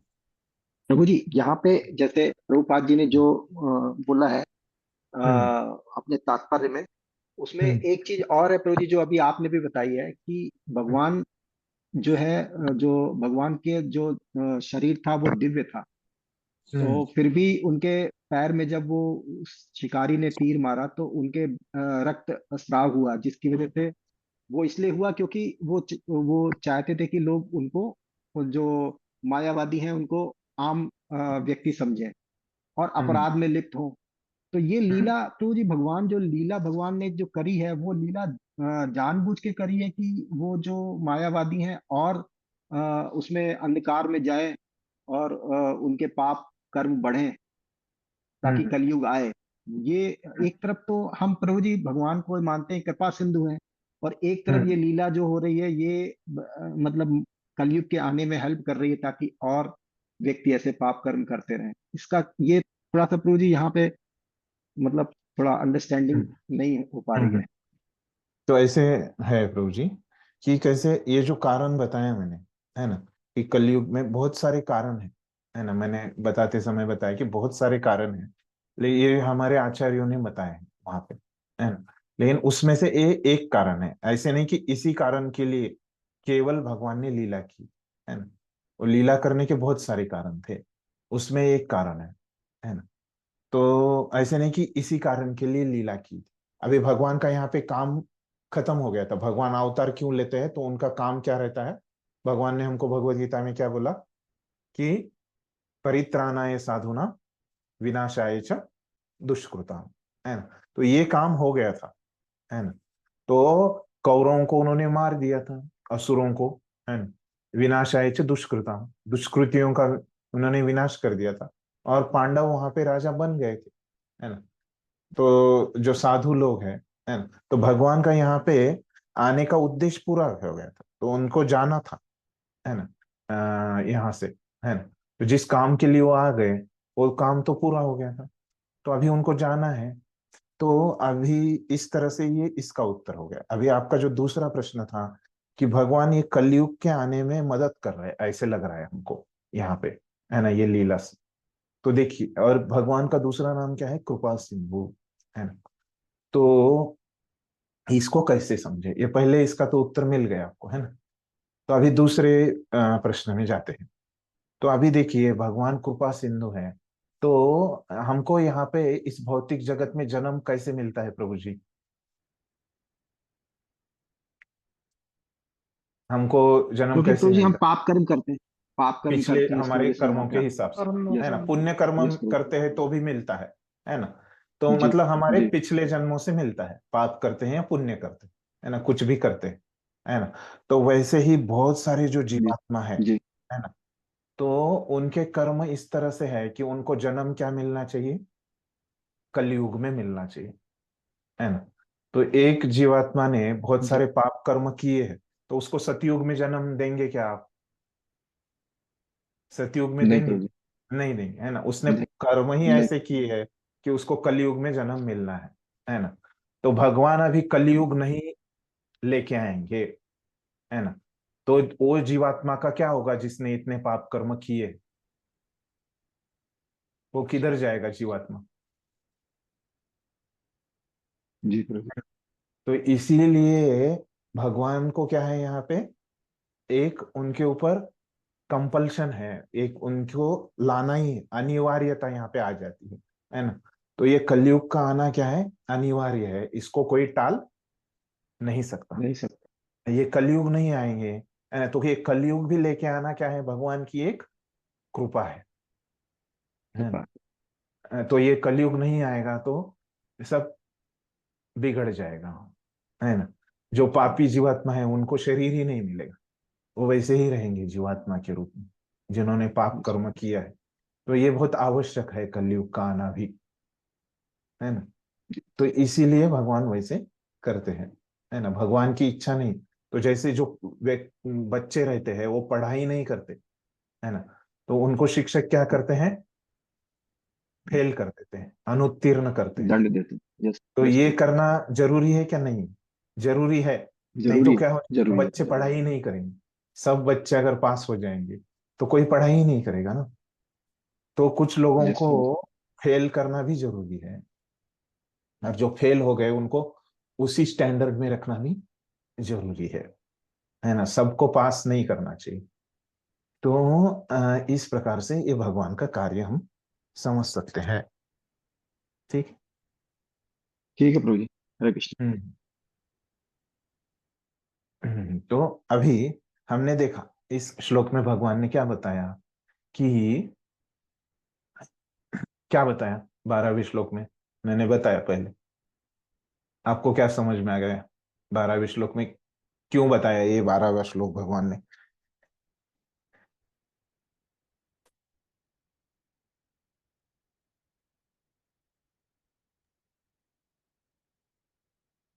बताइए कोई।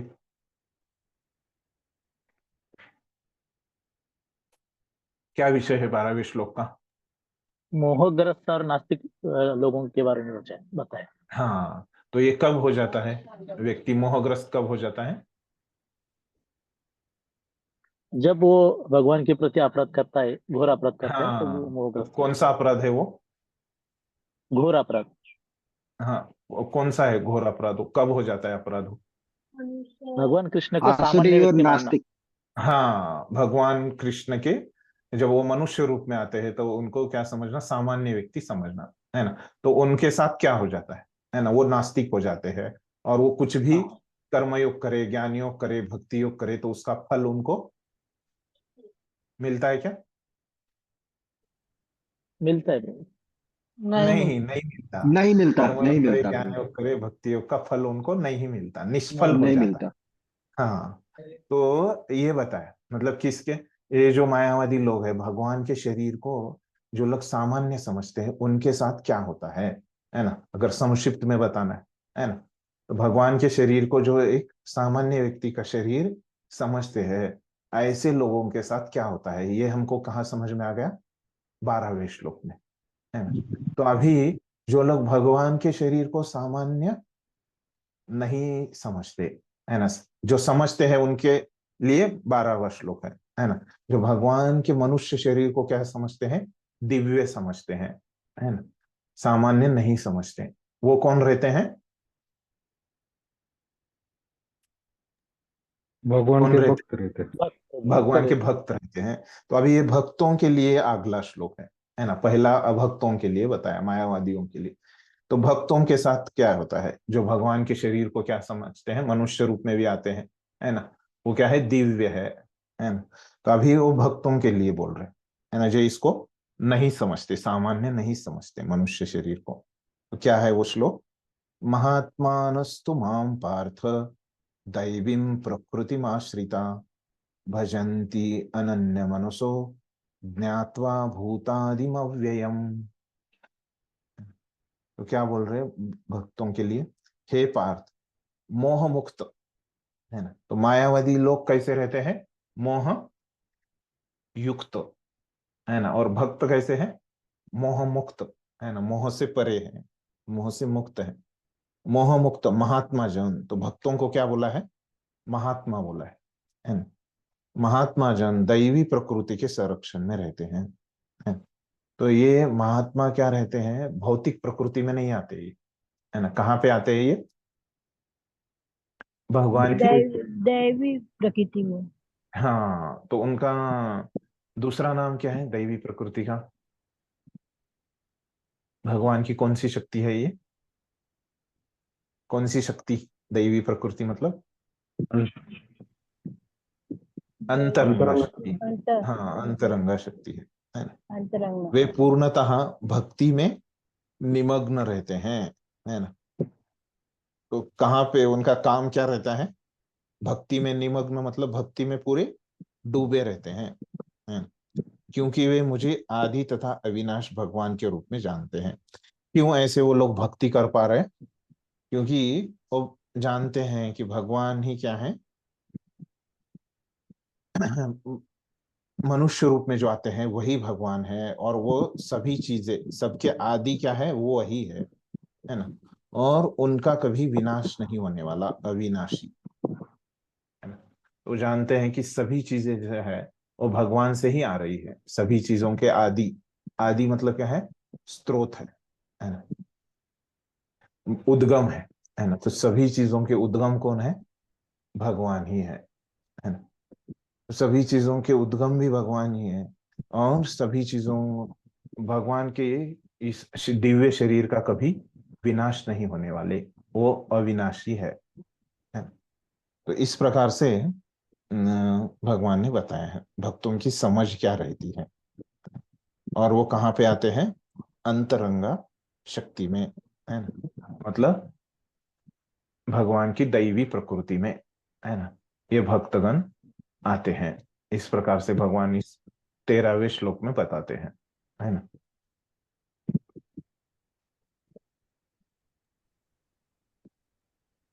पढ़ू प्रभु जी? हाँ, अनन्य भक्त को। हाँ, इस श्लोक में महात्मा का वर्णन हुआ है। महात्मा का सबसे पहला लक्षण ये है कि वह दैवी प्रकृति में स्थित रहता है, वह भौतिक प्रकृति के अधीन नहीं होता। और यह होता कैसे है, इसकी व्याख्या 7वें अध्याय में की गई है।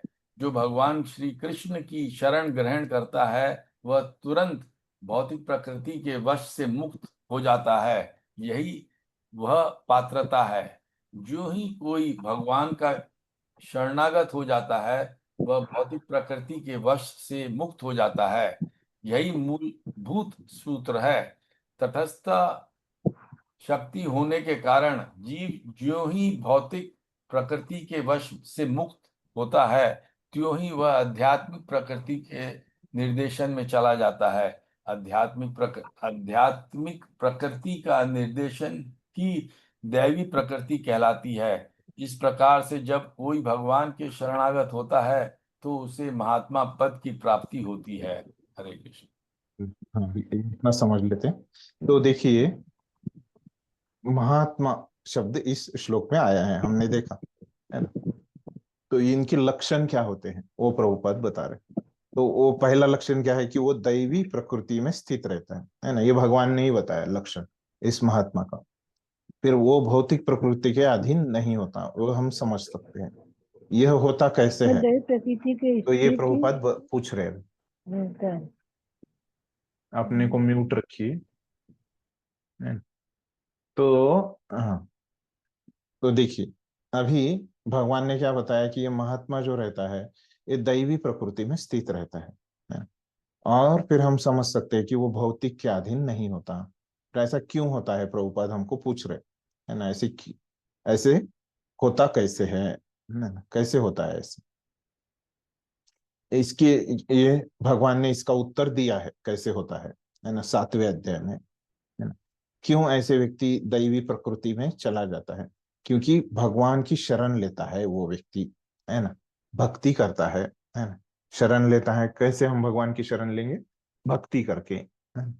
तो ये व्यक्ति क्या करता है? भगवान की शरण ग्रहण करता है और वो भौतिक प्रकृति को छोड़ के कहाँ चला जाता है फिर?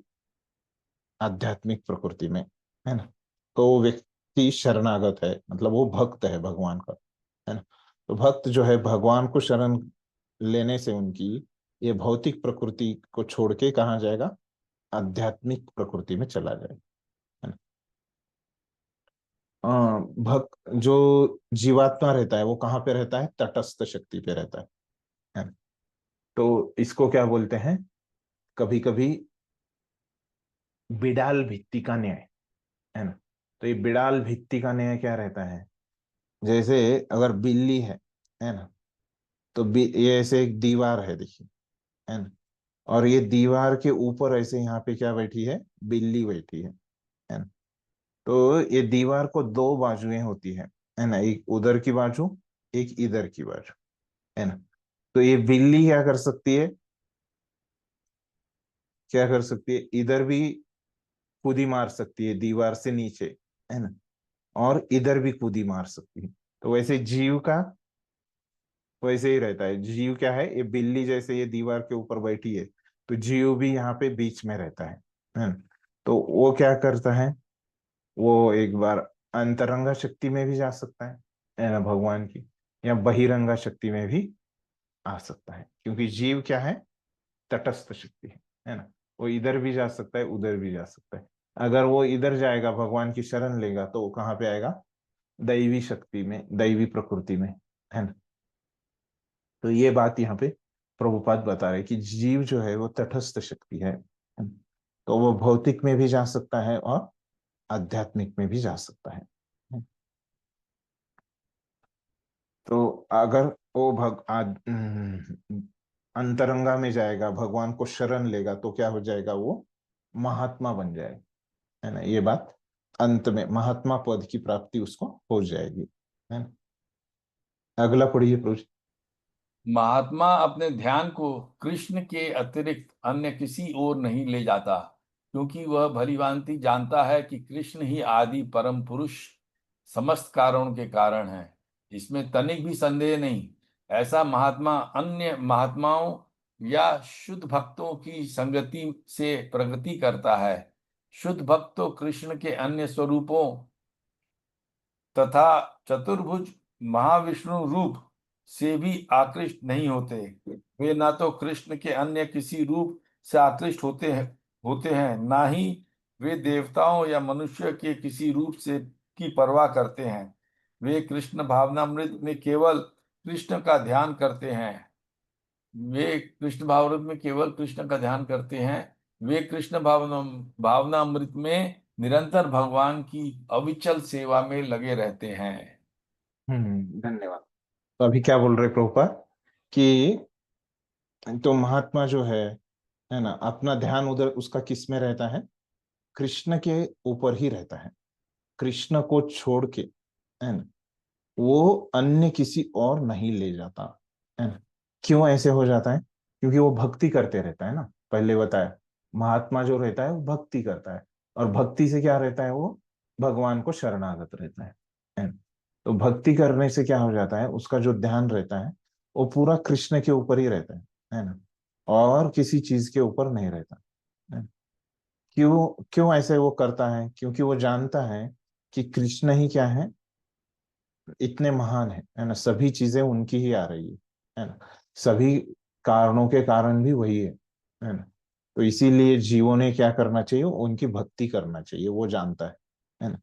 इसमें उसको कुछ भी संदेह नहीं रहता, इसमें उसको कुछ शंका नहीं रहती, है ना। अगर आपको शंका नहीं है ना, समझो अभी आप किसी रोड से जा रहे है ना, तो अभी समझो आप आपके घर से मंदिर जा रहे है ना, समझ आप रोज जाते हैं, है ना, तो आपको कुछ शंका नहीं रहती, है ना। आपको पता रहता है तो आप कैसे जाते हैं, फास्ट जा सकते हैं, है ना।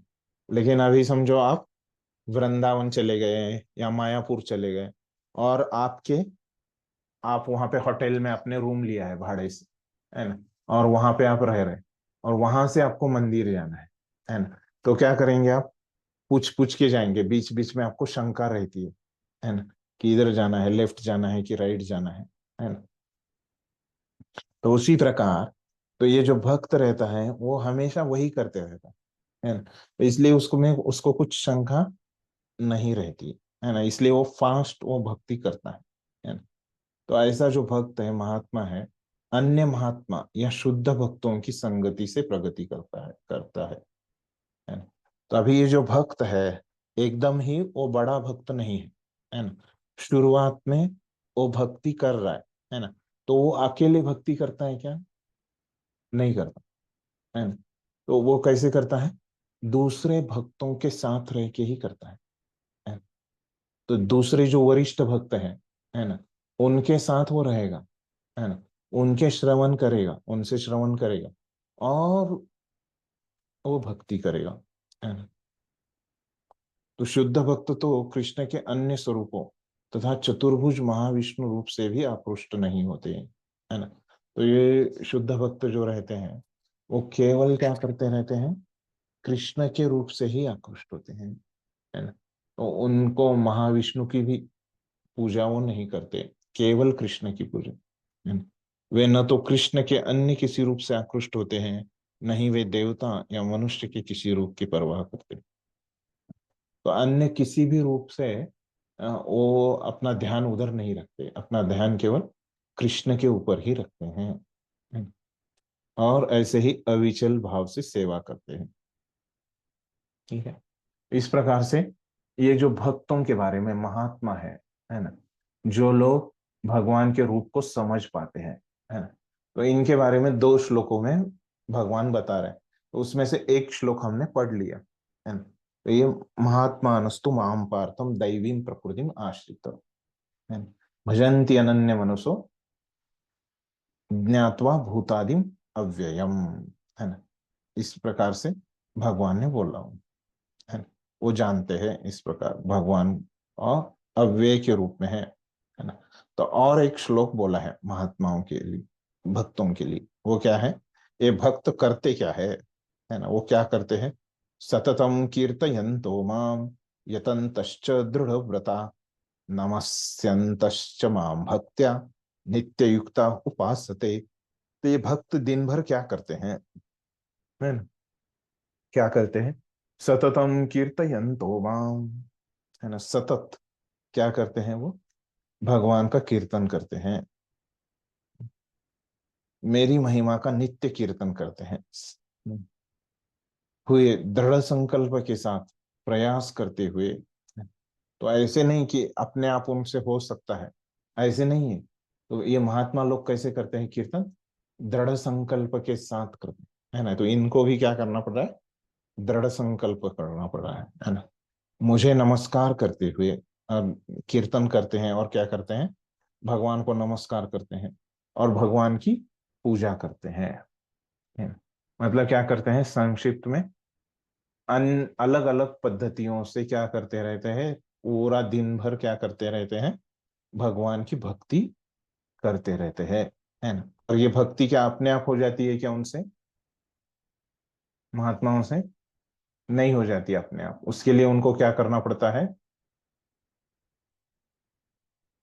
क्या करना पड़ता है, दृढ़ प्रयास। का संकल्प, संग लेना, हाँ दृढ़ प्रयास संकल्प करना, करना। संकल्प करना पड़ता है, सामान्य नहीं, कैसे, दृढ़ संकल्प, दृढ़ दृढ़ संकल्प। सामान्य संकल्प नहीं, है ना, उनको भी प्रयास करने पड़ता है, बिना प्रयास के कुछ नहीं होता, है ना। हम यहाँ पे समझ सकते हैं, है? तो हमको भी ऐसे ही प्रयास करना चाहिए, अपना मन इधर उधर भागेगा, लेकिन हम को भी क्या करना चाहिए, संकल्प करना चाहिए, है ना। कि भागेगा तो मैं उसको लेके आऊंगा जप में, है ना। तो जप में इधर उधर हमारा मन भागेगा, लेकिन हमको उसको दृढ़ संकल्प से वापिस लेके आना है। ठीक है, तो इस प्रकार से हमको ये भाषांतर समझ में आ गया। तात्पर्य पढ़िए प्रभु अनन्य भक्त को। हाँ, ये तो हरे कृष्ण। सामान्य पुरुष को रबर की मोहर लगाकर महात्मा नहीं बनाया जाता।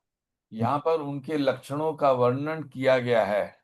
महात्मा सदैव भगवान कृष्ण के गुणों का कीर्तन करता रहता है। उनके पास कोई दूसरा कार्य नहीं रहता। वह सदैव कृष्ण के गुणगान में व्यस्त रहता है। दूसरे शब्दों में वह निर्विशेषवादी नहीं होता। जब गुण गान का प्रश्न उठे तो मनुष्य को चाहिए कि वह भगवान के पवित्र नाम, उनके नित्य रूप, उनके दिव्य गुणों तथा असामान्य लीलाओं की प्रशंसा करते हुए परमेश्वर को महिमान्वित करे। उसे इन सारी वस्तुओं को महामान्वित करना होता है। अतः महात्मा भगवान के प्रति आसक्त रहता है। हाँ, ठीक है प्रश्न। तो अभी देखिए पहले परिच्छेद में क्या बोल रहे कि महात्मा ऐसे कुछ उसको रबर की मुहर लगा के नहीं बनाया जाता। तो कैसे बनाया जाता है? जैसे अभी हम डिग्री करते हैं, है ना, तो हमको क्या मिलता है? डिग्री मिलती है, कागज का पेपर मिलता है, उससे पता चलता है कि हमारी डिग्री हो गई है। तो उसी प्रकार ये महात्मा जो है वो कैसे बनता है? तो ये उसके कार्यों से, है ना, वो क्या कार्य करता है ना? तो वो दिन भर क्या करता रहता है? भक्ति में व्यस्त रहता है ना। तो भक्ति में क्या है? कभी वो कीर्तन करता है ना, और कभी हमने देखा कि वो भगवान को नमस्कार करता है, कभी भगवान की पूजा करता है, कभी वो शास्त्र पढ़ते रहता है ना, और कभी क्या करता है? वो उसके बारे में किसी और को बताता है, प्रचार करता है ना। कभी भगवान को भोग बनाता है ना। तो कभी कभी भगवान के मंदिर को डेकोरेशन करता है। तो ऐसे बहुत सारे, है ना, आपको पता है, ऐसे अनंत कार्यों में वो व्यस्त रहता है ना, भक्ति में लगा रहता है ना, दिन भर वो भक्ति करता है। लेकिन यहाँ पे भगवान ने कीर्तन करता है ऐसे बोला, बाद में भी बोला है नमस्कार करता है, भगवान ने बोला है, और पूजा करता है ना। तो इससे हमको क्या समझ में आता है कि वो भक्ति के अलग अलग कार्यों में लगा रहता है ना। तो उसका उद्देश्य क्या रहता है कि भगवान की जो लीलाएं हैं, है ना, उनको बोल के भगवान का महिमान्वित करना, है ना। तो भगवान का महिमा बताना, है ना, ये ऐसे उसके पीछे उसका उद्देश्य रहता है। महात्मा भगवान के प्रति ये सब भक्ति से क्या रहता है? वो भगवान से आसक्त रहता है ना। भक्ति वो करता रहता है ना, सतत, है ना, लेकिन उसके पीछे उसका उद्देश्य रहता है भगवान को आसक्त होना। अगला परिच्छेद पढ़िए कुछ।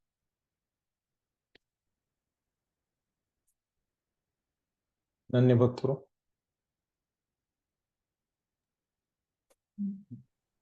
जो व्यक्ति परमेश्वर के निराकार रूप ब्रह्म ज्योति के प्रति आसक्त होता है उसे भगवन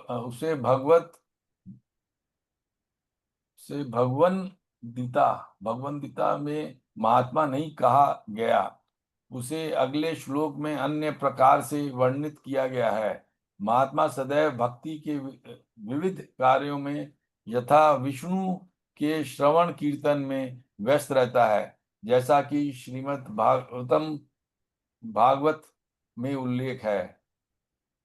यदि भक्ति श्रवणम कीर्तनम विष्णु तथा स्मरणम है, ऐसा महात्मा अंततः भगवान के 5 दिव्य रसों में से किसी एक रस में उनका सानिध्य प्राप्त करने के लिए दृढ़व्रत होता है। इसे प्राप्त करने के लिए वह मनसा वाच्य कर्मणा अपने सारे कार्य का लाभ भगवान कृष्ण की सेवा में लगाता है। यही पूर्ण कृष्ण भावनामृत कहलाता है। धन्यवाद। अभी यहाँ पे प्रभुपाद आगे क्या बोल रहे हैं कि जो महात्मा रहता है वो क्या रहता है? भगवान के प्रति आसक्त रहता है। और जो भगवान के प्रति आसक्त नहीं रहता तो उनका भगवान कहाँ वर्णन कर रहे हैं? आगे 15वें श्लोक से, है ना। आगे उनका वर्णन कर रहे है ना, जो लोग भगवान के प्रति आसक्त नहीं रहते, है ना, उनका भगवान उनके बारे में आगे बताएंगे 15वें श्लोक से आगे, है ना। उसे अगले श्लोक में अन्य प्रकार से, अगले श्लोक से प्रभुपाद ने बताया, देखिए अगले श्लोक से बताया गया है उनके, है ना। तो महात्मा सदैव भक्ति के, तो मैंने बताया ना, महात्मा जो रहता है कि भक्ति के विविध कार्यों में, ऐसे नहीं कि एक ही कार्य में, है ना। तो जो भी उसको अच्छा लगे उस कार्य में, वो एक ही कार्य में अगर उसको अच्छा लग रहा है ना, कि भगवान के बारे में सुनना, तो बस वो सुनते ही रहेगा, है ना। जैसे परीक्षित महाराज, है ना, उन्होंने क्या किया, 7 दिन वो केवल सुने, है ना, और कुछ किया क्या उन्होंने, नहीं किया, है ना। और उसके बाद वो चले गए भगवत धाम, है। और सुखदेव गोस्वामी क्या किए, वो 7 दिन केवल बोले, है ना, वो थोड़े समय के बाद गए, है ना, तुरंत नहीं गए। लेकिन वैसे ही, जो अगर आपको एक कार्य अच्छा लग रहा है तो आप वो एक ही कीजिए, है ना। नहीं तो अलग अलग किए तो भी बहुत अच्छा, लेकिन ये क्या होना चाहिए, आपका ध्यान भगवान के ऊपर होना चाहिए, ये जरूरी। जिस भी कोई भी कार्य करो आप भक्ति का, लेकिन आपका ध्यान भगवान के ऊपर होना चाहिए, इसमें आपको जो मदद करे वो कार्य आप कीजिए, है। लेकिन अभी के समय पे क्या है कि हमको हमारी गुरु ने एक कार्य कंपलसरी हमको दिया है ना। तो क्या है, वो 16 माला जप, वो करके आपको जो अच्छा लगता है वो कीजिए। ऐसे नहीं कि जब अच्छा नहीं लगता जब नहीं करेंगे, है ना। ऐसे पुस्तक वितरण अच्छा लगता है तो पूरा दिन भर पुस्तक वितरण ही करेंगे, ऐसे नहीं, है ना। वो भी कीजिए, है ना, जो अच्छा लगता है वो ज्यादा कीजिए, लेकिन 16 माला जप के बाद, है ना, वो कंपलसरी हमको बोला है प्रभुपाद ने, हमारे शपथ में रहता है ना, दीक्षा के समय। ठीक। तो ऐसे अगर कोई व्यक्ति भक्ति करेगा और अपने मन को भगवान में रखेगा तो क्या हो जाएगा, उसका भगवान के साथ संबंध हो जाएगा, है ना, वो दृढ़ हो जाएगा। फिर वो भगवान को प्राप्त करने के लिए मनसा वाचा कर्मणा, है ना, वो लगा रहेगा पूरा दिन भर, कभी अपने मन से, कभी अपने वाणी से, और कभी अपने कार्यों से वो भक्ति में लगा रहेगा, है ना। अगला पढ़िए।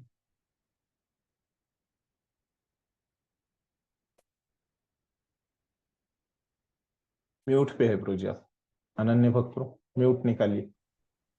जैसा कि इसी अध्याय के 2 श्लोक में कहा गया है, यह भक्ति न केवल सरल है नहीं, अपितु, ऊपर का भक्ति में कुछ कार्य है, यस सॉरी, भक्ति के कुछ कार्य हैं जिन्हें दृढ़ व्रत कहा जाता है।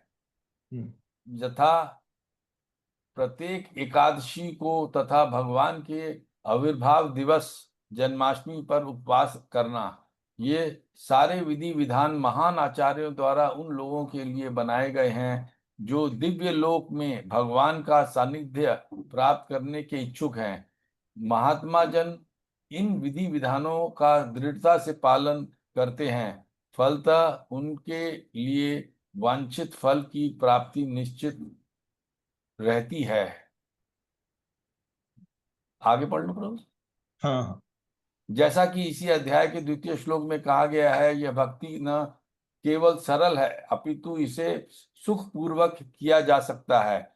इसके लिए कठिन तपस्या करने की आवश्यकता नहीं पड़ती। मनुष्य सक्षम गुरु के निर्देशन में इस जीवन में गृहस्थ, सन्यासी या ब्रह्मचारी रहते हुए भक्ति में बिता सकता है। वह संसार के किसी भी अवस्था में कहीं भी भगवान की भक्ति करके वास्तव में महात्मा बन सकता है।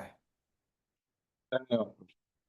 तो अभी क्या बोल रहे हैं प्रभुपाद, तो भक्ति में यहाँ पे भगवान ने हमको क्या बोला है कि दृढ़व्रत रहने को बोला है ना? तो उसको समझा रहे हैं कि दृढ़व्रत मतलब क्या है, कि दृढ़व्रत मतलब हमको अच्छा नहीं लग रहा है ना, तो भी क्या करता है ये भक्त जो है, वो एकदम दृढ़ता से, है ना, वो उधर अपने मन को केंद्रित करता ही है भक्ति में, है ना। जैसे उपवास के दिन क्या होता है, ये एकादशी का कौन से उपवास करना चाहिए, है ना, हर दिन चातुर्मास वगैरह, ये हमारे भक्ति में नहीं कहा गया है ना। किया तो अच्छा है, लेकिन ये कंपलसरी चीजों में नहीं कहा गया है ना। तो भीष्म पंचांग, चातुर्मास, है ना, तो ये सब चीजें तो हमारे लिए, भक्तों के लिए कंपलसरी चीजें क्या है? एकादशी और भगवान के आविर्भाव और आचार्यों के आविर्भाव, तिरोभाव, है ना। तो यही दिन हमको क्या करना है? कंपलसरी उपवास करना है। अन्य दिन भी कर सकते हैं लेकिन वो कंपलसरी नहीं है ना। तो यहाँ पे ये हमारी मन जो है वो मानेगा नहीं, लेकिन हमको क्या करने हैं? दृढ़वत रहना है और इस प्रकार का हमको उपवास करना है ना। दृढ़ता से इसको पालन करना है ताकि ये हमारा भक्ति का फल हमको मिल जाए, है ना। तो अभी यहाँ पे इस अध्याय के ही द्वितीय श्लोक में भगवान ने कहा है कि भक्ति का ये जो ज्ञान है या भक्ति है वो क्या है? सुसुखम है ना। तो अभी आपको लगेगा कि ऐसी कठिन तपस्या है ना, तो दृढ़व्रत है, तो मतलब कठिन तपस्या सुख सुखम है, लेकिन कुछ तो हमको नियमों का पालन करना पड़ेगा, है ना। तो एकादशी आप कीजिए तो कैसे कीजिए? आप उसमें अन्न नहीं खाना है ना। आप निर्जल कर पा रहे तो बहुत अच्छा है, हर एक एकादशी। लेकिन आप पानी पी के कीजिए, फल खा के कीजिए, कुछ एकादशी का प्रसाद लेके कीजिए, लेकिन कीजिए, अन्न मत खाइए, है ना। तो कठिन तपस्या नहीं है फिर ये, है ना। तपस्या है लेकिन कैसी है? कठिन नहीं है, थोड़ी सी है ना। तो इसीलिए ये सुसुखम है। अन्य चीजों के ज्ञान मार्ग, कर्म योग मार्ग के तुलना में क्या है? ये बहुत आसान तपस्या है ना, कठिन नहीं। भक्ति में जो तपस्या है वो कम है ना, अन्य की चीजों में। ये कहाँ पे भी कर सकते हैं, है ना, किसी भी देश में, किसी भी अवस्था में, है ना। आप गरीब हो, अमीर हो, है ना, आप कैसे भी हो, पढ़े लिखे हो, है ना, बूढ़े हो, युवा हो, बच्चे हो, कहीं पे भी आप ये भक्ति कर सकते हैं, है ना। ऐसे नहीं है कि आपको वृंदावन में ही रहना है ना, मायापुर में ही रहना है ना। तो आपके शहर में रह के, किधर भी रह के, आपके घर में रह के आप कर सकते हैं भक्ति, है ना। इस प्रकार से प्रभुपाद अभी समझा रहे हैं। तो अभी हमको प्रभुपाद ने आगे का बता दिया है कि 15वें श्लोक से भगवान क्या बताने वाले हैं, कि जो भगवान को शरणागत नहीं है ऐसे लोगों को बारे में बताने वाले हैं। ठीक है, तो वो ये कल हम देखेंगे क्या बोलते हैं भगवान उनके बारे में। तो आज